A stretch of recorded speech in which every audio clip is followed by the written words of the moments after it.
రాజ్యసభలో ప్రధాని మోదీ మాట్లాడుతున్నారని ఇప్పుడు లైవ్ చూద్దాం. सदन को चलाने में सबका विश्वास जीतने का निरंतर जिन्होंने प्रयास किया और मैंने देखा है कि संकट के समय ज्यादातर उपसभापति के ही जिम्मे आ जाता है कि भाई आप संभाल लेना जरा, तो उनको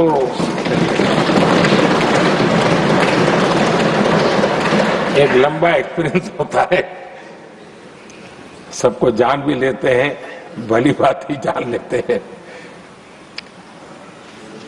लेकिन उनका भी योगदान और मैंने देखा कि जब सदन का समय नहीं होता है तो देश के कोने में कहीं न कहीं वो यूथ के साथ मिलना जुलना, देश की परिस्थितियों के संबंध में उनको अवगत कराना,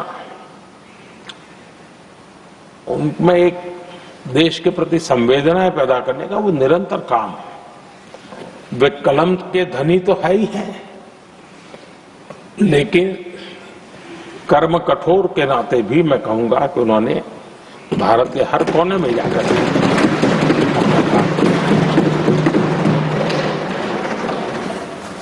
आदरणीय सभापति जी, कभी कभी किसी समय हम सुनते थे कि सदन में बहुत ही हास्य विनोद व्यंग्य का अवसर मिलता रहता है.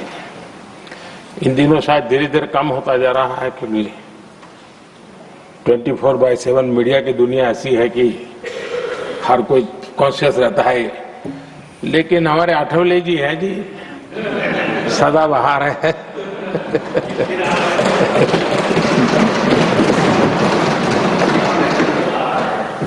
आठवले जी जा रहे हैं, लेकिन यहाँ पर किसी को खोट महसूस नहीं होगी. वो व्यंग्य विनोद भरपूर परोसते रहेंगे, जब ये पूरा भरोसा है. आदरणीय सभापति जी, सदन में से हर 2 साल के अंतराल के बाद एक बड़ा समूह हमारे बीच से जाता है, लेकिन ये ऐसी व्यवस्था है कि जो नया समूह आता है उनको बाकी जो लंबे समय से 4 साल से बैठे हुए साथी हैं, अनुभव है, नए लोगों को तुरंत उनसे कुछ न कुछ सीखने का अवसर मिलता है. और इसलिए एक प्रकार से यहाँ की जो विरासत है वो कंटिन्यू प्रोसेस हमेशा रहती है. ये बहुत बड़ा लाभ होता है. मुझे पक्का विश्वास है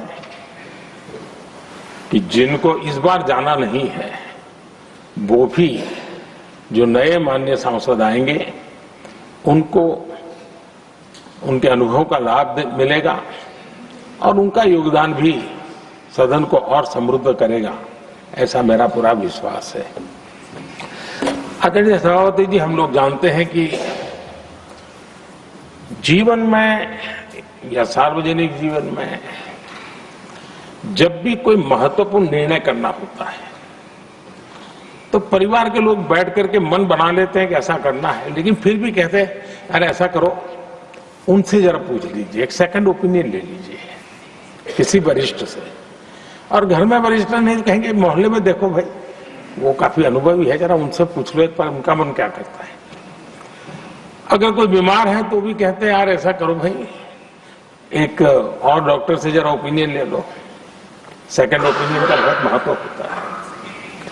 मैं समझता हूं हमारी संसदीय प्रणाली में ये सेकंड ओपिनियन की बहुत बड़ी ताकत रही है. एक सदन में कुछ निर्णय होता है, दूसरे सदन में फिर आता है सेकंड ओपिनियन के लिए.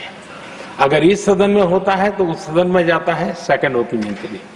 और ये सेकंड ओपिनियन उस सारी बहस को, उस सारे निर्णय प्रक्रिया को एक बहुत बड़ा नया आयाम दे देती है.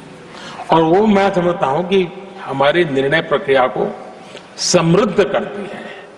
तो इसलिए सदन में जो माननीय सांसद बैठते हैं उनके लिए एक खुलापन रहता है कि भाई चलो इस सदन में नहीं तो उस सदन में एक अच्छा ओपिनियन नया आएगा, उस सदन में नहीं तो इस सदन में एक नया ओपिनियन आएगा.